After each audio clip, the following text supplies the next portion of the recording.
Right, okay, so today I'm going to talk about this, which is the Super Nintendo Classic. And it's mini! Hooray! So this is the box here, in all its lovely boxy glory. You can see here you have 20 plus 1 games, and we'll talk about the games a bit later.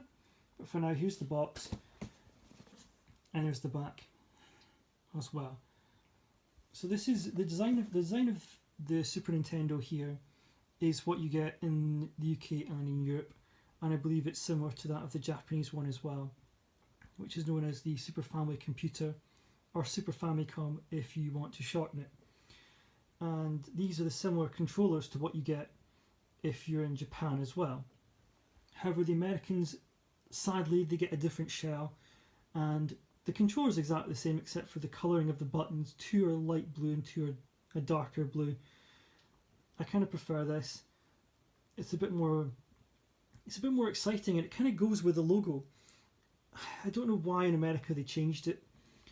I think it's a bit strange, but since this is the UK, I'm going to talk about this one, which is the UK version. As you can see here, you've got there's the B logo, and there's where the cartridges would have gone in the original Nintendo system. And here's the eject button as well. It doesn't do anything, it's just purely for aesthetics. A nice little touch here is that the reset button is actually the reset button for the console, and the power switch is exactly the same. It powers the system when it's plugged in. A little light here as well, which will go on when it's receiving power. The controllers, as you can see here,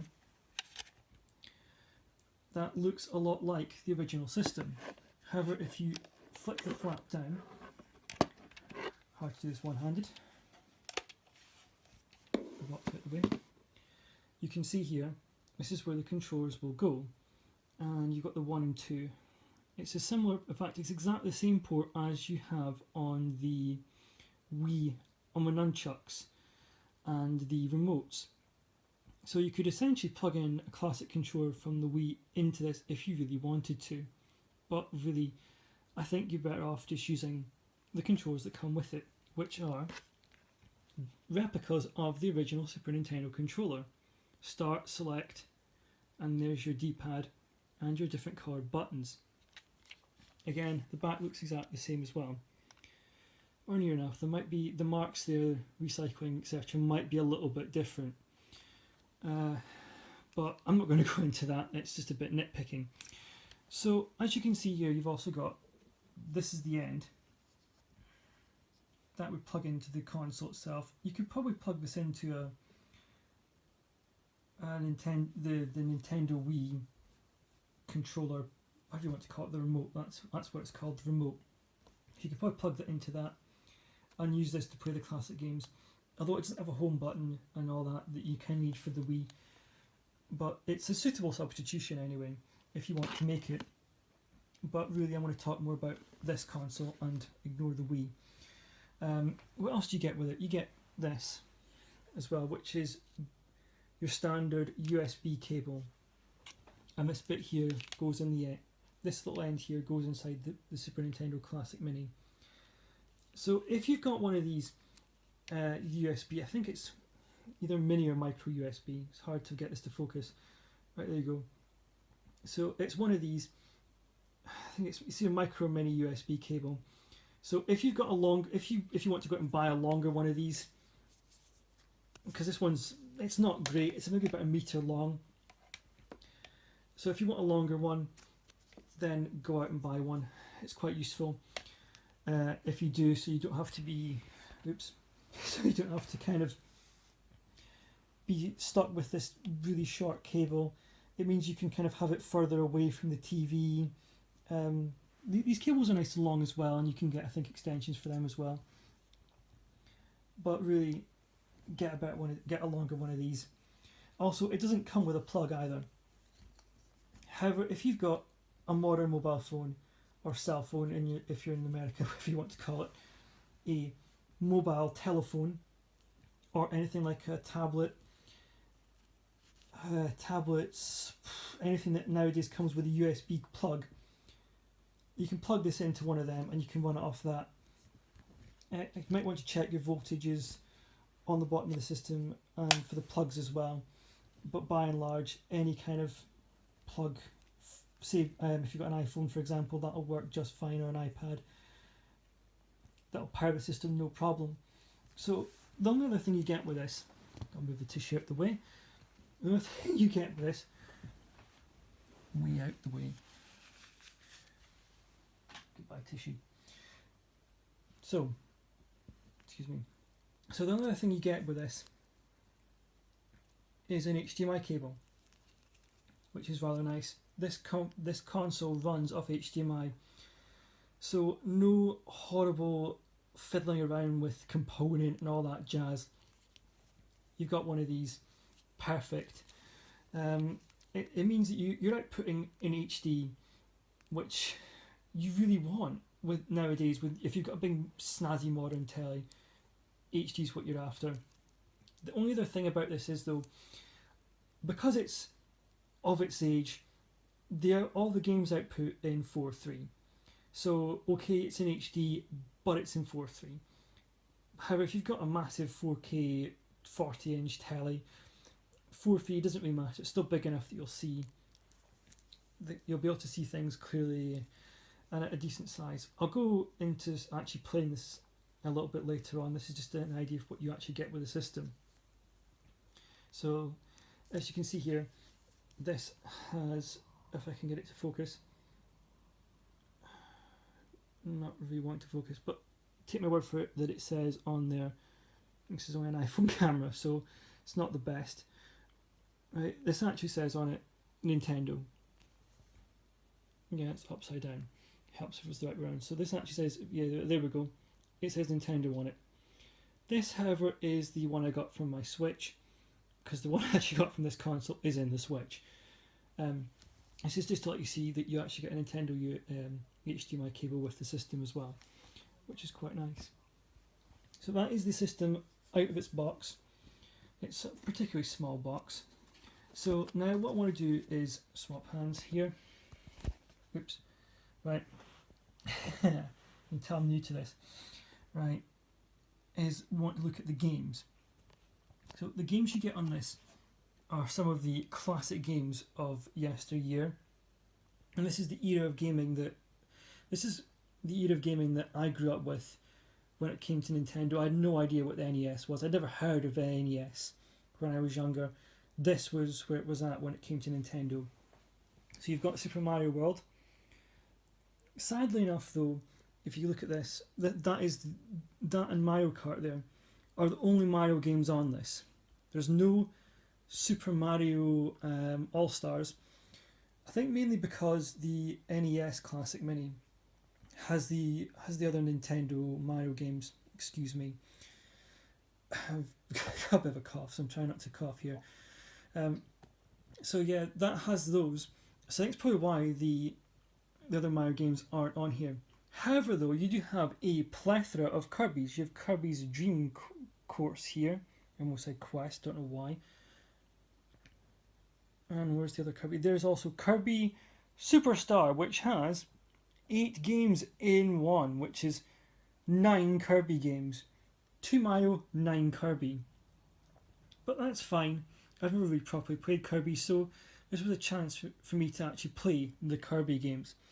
Because the games I had, so originally I had Mario World, I had Mario Kart, I had Super Mario All-Stars as well, which was 5 in 1, so I'm kind of a bit sad that they don't have any other Mario games on here, unless you include this, which, if you are not aware of this does exist. You may have heard about this, and I didn't call it a Mario game because it's, to me, it almost doesn't register as a Mario game. It's a bit weird. It's called Super Mario RPG. I'll try and hold this steady so you can see. So it's called, I'll lay this down so you can have a proper look. This is Super Mario RPG. So there are actually 3 Mario games on here. I tell a lie. But it just doesn't register in my mind because it's an RPG. You don't associate Mario with RPGs. I don't think really people really of that era did. Laterally you had Super Paper Mario and Paper Mario on the N64 and Thousand Year Door. and the various other Paper Mario games that were on the GameCube, and also it was one on the Wii as well, which is pretty good. However, this was kind of his first outing as an RPG, and I do believe it was actually Squaresoft, before they became Square Enix, were involved in this. I don't call this a Mario game for the reason that you can actually control Bowser, and that's a bit strange. It's just Bowser isn't, or King Koopa, if you grew up in that era, like I did, that's what we always called him. You get to play as him in that, which is a bit strange. If I get a chance and find a way of actually filming this, I can actually show some gameplay footage as well. But I can do that at a later date, and just want to give you an idea of what games are on this. So, we also have Super Metroid, which was one of the other few games I had. A game that actually came with a strategy guide. Not many games come with strategy guides, but this one did when I got it. You also have here Final Fantasy III, a game that I never played when I was younger. I only played that on the Game Boy Advance, no, sorry, tell I, Super Nintendo DS, when it was brought out on that. So I never played it originally on my Super Nintendo. I wish I had, really. But Mario was what I knew. Metroid, Mario Kart, and of course Zelda. I also didn't originally have Zelda or Donkey Kong, because games back then were like they are now. Actually, they're quite expensive, and so it's hard when you're 10 or 11 years old. In fact, maybe younger than that. I can't remember how old I was at the time, but when I was that age, trying to convince your dad to spend £40–50 on a game was quite difficult, especially if we didn't get pocket money. So this is a great chance for me to buy and play these games. It's just why I've got this console. If you look down here, also there's Castlevania 4, and Secret of Mana, F-Zero. These are all games that I've only learnt about in recent years, as I've watched other people do these kind of videos and play games online. And also Mega Man as well. You also have Yoshi's Island. So there are actually 4 Mario games on this. Yes. It's actually more of a Yoshi game, so that's kind of why I didn't really consider it. And it is probably one of the most irritating Mario games, or games with Mario in it, hence why I didn't actually consider it either. If you've ever played it, you'll know what I mean. It is a pain. If you drop Baby Mario, you hear that irritating alarm. So I'm going to probably avoid that one. Contra, I've heard people talk about it. I've watched other people play it. I've played it a few times myself now. Really never beaten the first level. It'll take a lot of practice. It's just one of these things, though. I suppose it's the same with everything else. But you can tell what they've actually the big games. Often enough, Metroid's and small, and so is Final Fantasy. But they're considering Mario World, Mario Kart, Zelda, and one of the abundant, massive amount of Street Fighter 2 sequels that exist. Or I say sequels, spin-offs, whatever the heck you want to call them. There's Turbo on here. Or sorry, Turbo Hyper Fighting. I don't know what the difference is, but it clearly just says Turbo on the box there. Hyper Fighting underneath it. Punch Out was another one I never played.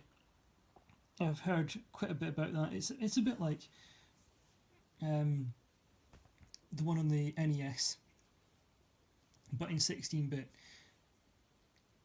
The two games, however, though that the games, however, though I'm really excited to play, apart from Contra, Street Fighter, is this, Earthbound. You may be thinking, what the heck is this? What is Earthbound? I've never heard of this. And you'd be right to think that. If you grew up in the UK or in Europe, this game did not come to our shores. It was known as Mother in Japan. I've never played it, so I don't honestly know why. I'm guessing there's a quest for your mother involved. I'd have to look into it. But since this is my first ever video, I kind of want to just start really from the beginning. And my beginning is this.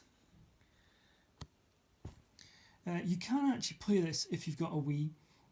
I don't know if it came out on the Wii U Virtual Console as well, I'd have to look into it. But they did a thing called the Hanabiib Festival. I hope I'm pronouncing that correctly. Where Nintendo brought games that didn't come out in the UK and Europe to these shows via downloads. And Earthbound was one of them. So that was a game, even then I never played it. I've heard good things about it. It also came out in America. Sadly, I don't know why it didn't come out over here. Whereas also here, if you can see, Super Ghouls and Ghosts, which is known as being one of the hardest games ever made on this system. Similar idea to Ghosts and Goblins. Basically, you're a knight who roams around trying to basically survive. You have 2 hits. The first one knocks you out of your armour, the second one you're dead. So that means be careful, be very, very careful. And if I can get some gameplay footage of that, it will be great. This is just an insight though into what you have on this console. So it's a nice little package. So why buy this then? Well, one of the main reasons for buying this is this. If you're a Star Fox fan, this is the extra game. The reason why a lot of people would really want this, it's the official release of this game, Star Fox 2. I heard it was finished. It never actually saw the light of day outside of these kind of ROMs you can get online. I'm sure people put it onto carts. There's not the properly finished game. But this is it. This is the official release of this game. And if you complete Star Fox, the first level, it actually tells you that in the menus. You will get to unlock this. Not actually tried it. Wasn't really much of a fan of Star Fox, to be honest. So I want to talk now about why I bought this. Now, I bought this mainly because I have,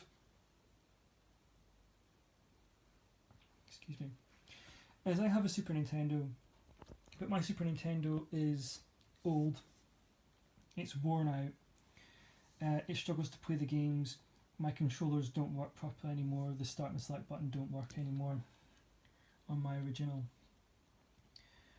which means Metroid is out of the question, because you need the select button here to swap your missiles, and if it doesn't work then that game's basically done.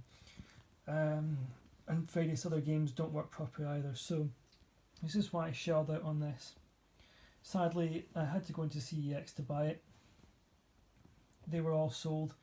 I had a hard time trying to buy it, pre-ordered it. I tried it on game. Long story short, the game website didn't quite work as intended, and basically you're only allowed 1 per customer.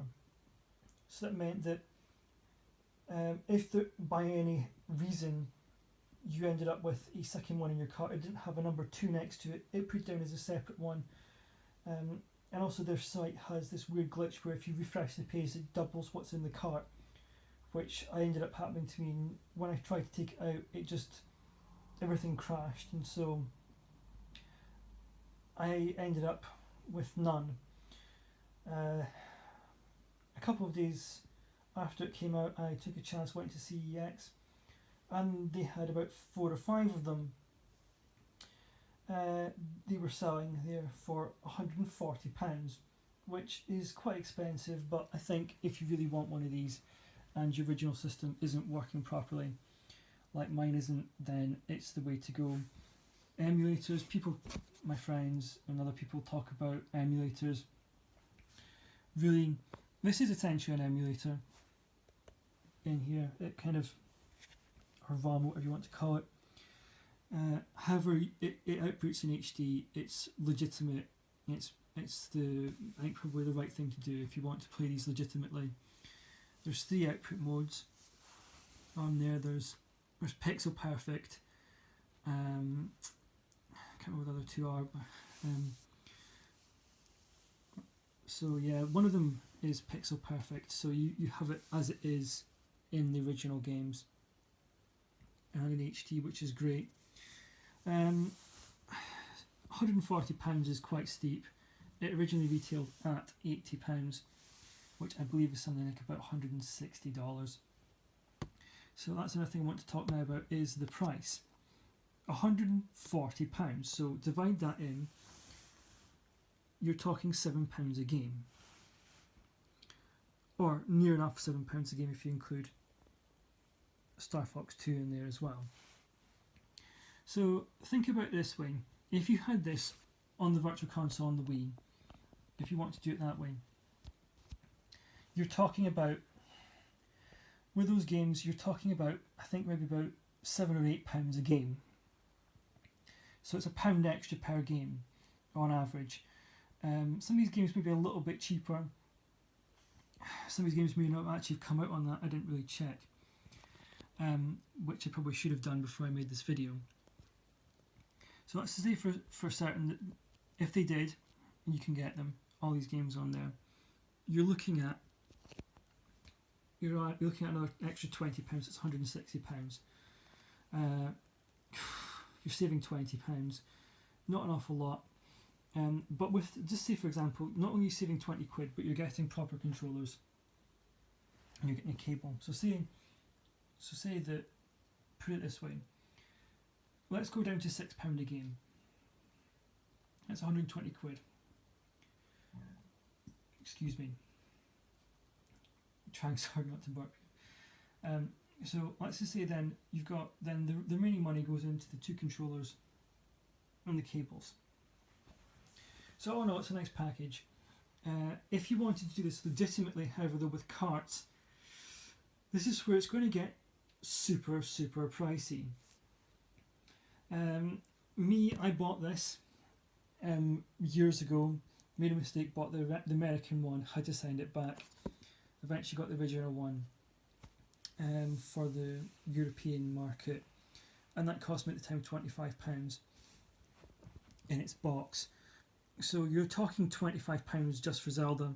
It's probably gone more than that now. The other snag you're going to get, as I alluded to earlier, is Earthbound. It didn't come out over here, so as a cart, there's no PAL variant that I'm aware of. Someone maybe ported it themselves, and there's probably a homebrew or a pirate port out there somewhere, but I'm talking legitimate. So in the UK, unless you import the console from America, that game's out the question. Really, so that's a bit of a shame. That's one out.